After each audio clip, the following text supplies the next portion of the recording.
સમાચાર સાઠંબાથી સામે આવી રહ્યા છે। મુખ્યમંત્રી ભૂપેન્દ્ર પટેલ અરવલ્લી જિલ્લાની મુલાકાતે છે। સાઠંબા ખાતે વિજય સંકલ્પ સભાનું આયોજન કરવામાં આવ્યું। સ્થાનિક સ્વરાજ્યની ચૂંટણીને હવે ગણતરીના દિવસો બાકી રહ્યા છે, ત્યારે સાઠંબાની સહકારી જીન ખાતે વિજય સંકલ્પ સભાનું આયોજન કરવામાં આવ્યું। આ સભામાં ભાજપ સંગઠનના હોદ્દેદારો, ધારાસભ્યો, કાર્યકર્તા, ઉમેદવારો અને નાગરિકો મોટી સંખ્યામાં ઉપસ્થિત રહ્યા। જે પ્રકારે હવે ચૂંટણીની ગણતરીના દિવસો બાકી રહ્યા છે, પ્રચારની પણ શરૂઆત થઈ ગઈ છે। તેવામાં સાઠંબા પધારેલા મુખ્યમંત્રીનું આંગી સચિનભાઈ શાહ નામની દીકરી દ્વારા પુસ્તક ભેટ આપવામાં આવ્યું। તો જે પ્રકારે સીએમએ પણ દીકરીનો આભાર વ્યક્ત કર્યો। ત્યારે આગામી સમયમાં હવે ચૂંટણીની ગણતરીના દિવસો બાકી રહ્યા છે, ત્યારે હાલ જે પ્રચાર છે તે જોરશોરમાં ચાલુ રહ્યો છે।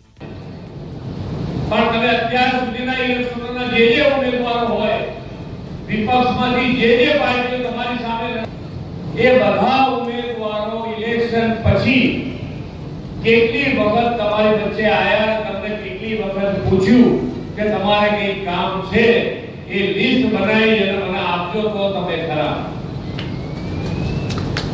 ઇલેક્શન વખતે આવવાનું, ઇલેક્શન વખતે પૂછવાનું, ઇલેક્શન વખતે કઈ પણ વાદા વચકા કાઢવાના અને એ ઇલેક્શન લડી પૂરું કરવાનું। આ પદ્ધતિ ન હોઈ શકે, ક્યારેય ન હોય। પ્રજાજનો ઇલેક્શન દરમિયાન તમને જે પ્રેમ આપે છે, જે પ્રમાણે તમારી સાથે ઉભા રહે, એનો મતલબ એવું કદી ના થાય કે ભાઈ ઇલેક્શન પત્યું એટલે ભાઈ બીજા 5 વર્ષે આવજો એટલે પછી વાત કરીશું। મારું નામ આંગી છે, હું સાઠંબા ગામમાં રહું છું।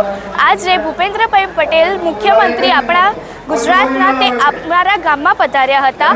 મેં તેમને એક રત્ન સુંદર મારા સાહેબ કરીને અમારા જૈનના સાધુ છે, તેમની બુક મેં તેમને આપી હતી અને તેમનું સન્માન કર્યું હતું। તેથી મને ખૂબ આનંદ થાય છે કે મને તેમને મળવાનો આનંદ મળ્યો અને હું તેમને મળીને ખૂબ જ ખુશ થઈ ગઈ છું।